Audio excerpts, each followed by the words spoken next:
Hey, what's up? It's Jim, and today I'm going to talk about 3 billboards outside Ebbing, Missouri. I think Martin McDonagh is a good director and screenwriter, and I think the ideas of this film are interesting, and interesting in a lot of different ways. But I don't really get the love for this film, and as I was watching it, and I am watching it late, I've had to hear about it a lot. Maybe that messed with it for me, but I don't really think so. Also, I like Frances McDormand, I like Martin McDonagh, I like both of his other films. I'm one of the few people who remembers Seven Psychopaths, I saw it in theaters, and I like the way he writes and it flows and everything like that. But this film just feels overly complicated.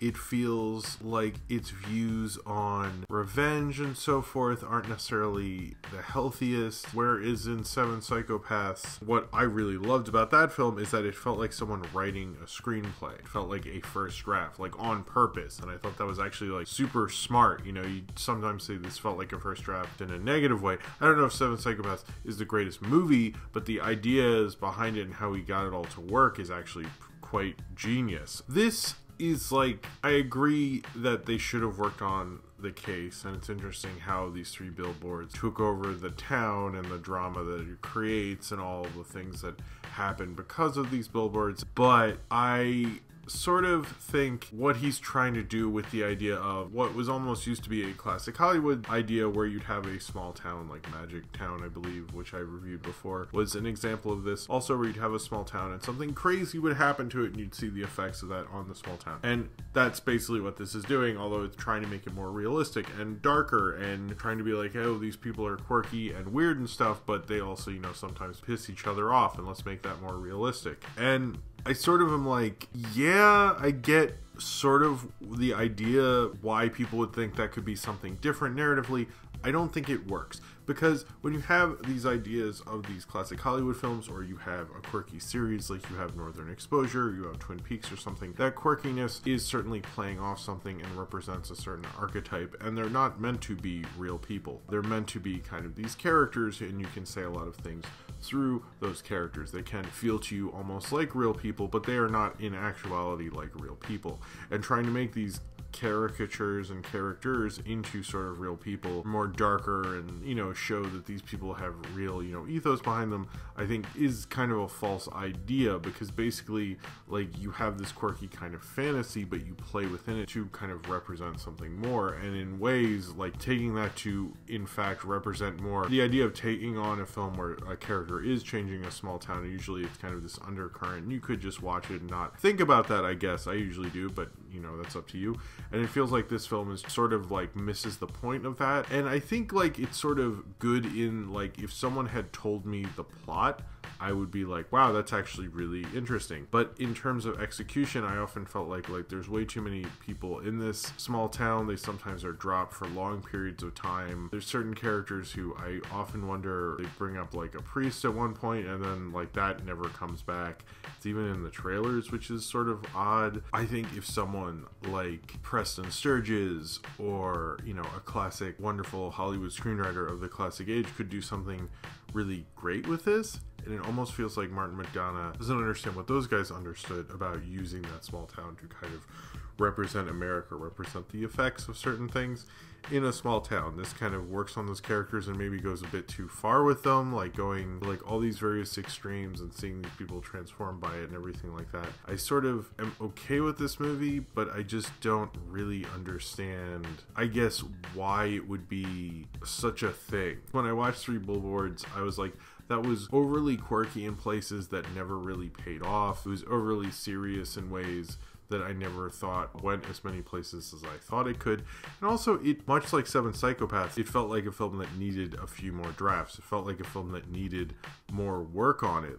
I just really didn't think it all came together in a real concise way. It felt messy, but not in people will say, oh, the flow of this film is so different. I'd say the flow of this film felt meandering, and it didn't really entirely know how to get all these things to connect in a way. It just felt like it had way too many characters. I don't know, having guy who owned the Billboards, who's played by Caleb Landry Jones, who seems to be in a lot of stuff this Oscar season. I don't know if that really entirely fit into it. It felt like a lot of times the film was like, oh, this is, you know, this person. I'm like, not really. Like, is that person supposed to be a big deal or something? I like Frances McDormand, and I don't think this film would be as good without Frances McDormand. If Frances McDormand wouldn't be in this film would have been a lot worse. And specifically, you have people like Woody Harrelson, you have someone like Sam Rockwell, you have someone like John Hawkes, Peter Dinklage, Lucas Hedges, Abby Cornish, in bigger roles in this film, and without all that, this film wouldn't be what it is. A lot of these kind of Oscar films where you have like these crazy casts,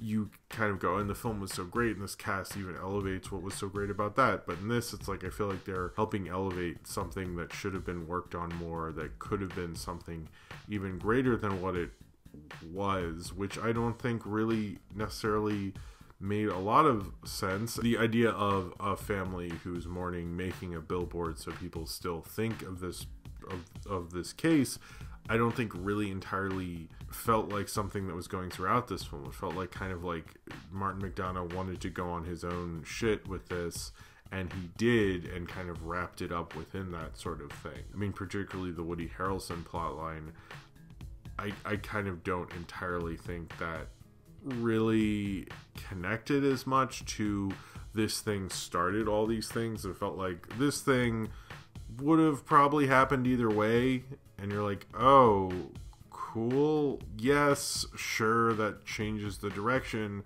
but in terms of like, this thing happened in this small town, so then all these things happened. It felt more like this thing happened in this small town, and then this thing, which probably was going to happen anyway, happened. And then same with this other thing. And then this thing. But then these other things, that's because of that. And you're like, what?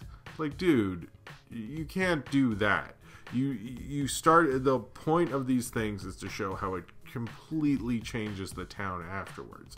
And bringing in something that virtually didn't seem to connect as well. Maybe the stress of the billboards changed Woody Harrelson's character to a certain regard, but that seemed to be pretty much it. And maybe you could say, oh, because of that thing, then what happened with the billboards changed, but it just becomes overly complicated in that sense, you know?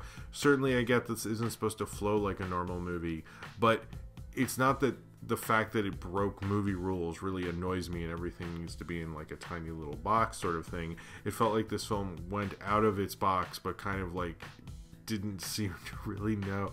This film felt like it wasn't in any sort of box, and that's great, but I think sometimes you have to look at when someone's leaving the box and actually look at, you know, maybe the functionality behind it, and I think this film wasn't interested in that.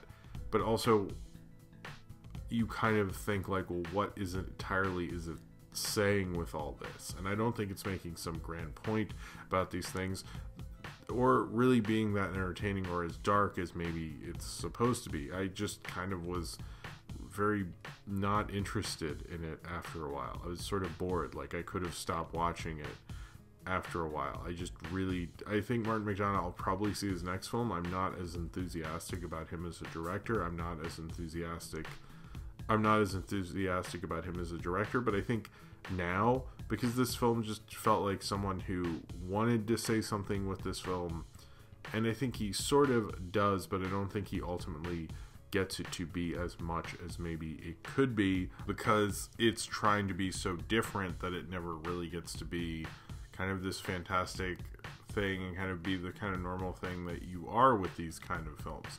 I honestly think if this film had followed more of the rules of sort of these things, it could have probably made bigger points about police and publicizing things and having these, you know, crazy characters in a town and having this town changed by it and all these things, and say something about America and, you know, Black Lives Matter and the Me Too movement and everything like that.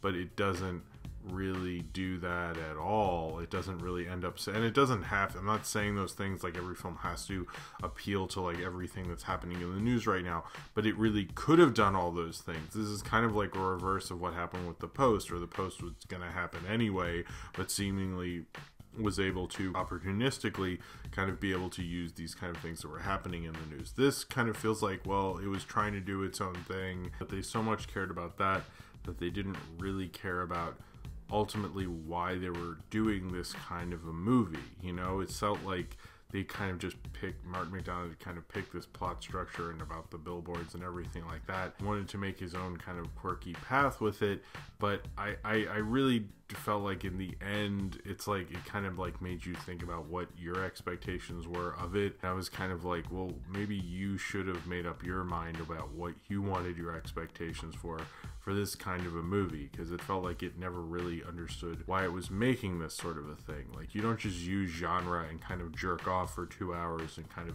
like hope that using, you know, kind of the basic structure of that genre is sort of going to work for you. This is an interesting meditation on doing all those things, but it doesn't really understand doing kind of the quirky small town type of movie like this. You know, this is one of those movies, but it's not a great example of that. I think there's a lot of good examples of people like Preston Sturges. I think Hail the Conquering Hero would count as one, or Magic Town certainly would be two that really kind of get to represent a lot more and kind of make you be a little more thought-provoking about how a small town can be overrun and changed through all that, and how it comes up through that kind of a crisis. And I don't feel like this felt like it really mattered to a couple characters and not the small town, while still sort of trying to say something about the small town, but not really.